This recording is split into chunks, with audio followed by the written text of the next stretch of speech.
আসসালামু আলাইকুম। ডক্টর ইউনূস সাহেব চাইলে আমাদের বাংলাদেশের জন্য বাদশাহ নাজ্জাশী হতে পারেন।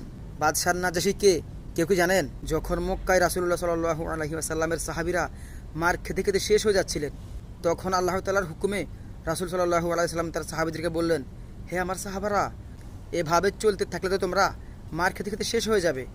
তাই আল্লাহ তাআলার আদেশে তোমরা হিজরত করো। তখন সাহাবায়ে কেরাম বললেন, ইয়া রাসূলুল্লাহ, আমরা কোথায় যাব? আমরা কোথায় হিজরত করব? তখন রাসূলুল্লাহ সাল্লাল্লাহু আলাইহি সাল্লাম আল্লাহর আদেশে বললেন, তোমরা হাবাসিতে যাও। সেখানে এমন একজন নেতা আছে যার রাজ্যে কেউ জুলুমের শিকার হয় না। সেখানে এমন একজন নেতা আছে যার রাজ্যে সবাই নিরাপদ এবং তিনি একজন ন্যায়পরায়ণ বাদশাহ। রাসূলুল্লাহ সাল্লাল্লাহু আলাইহি সাল্লামের এই আদেশ শুনে সাহাবায়ে কেরাম চলে গেলেন হাবাসিতে।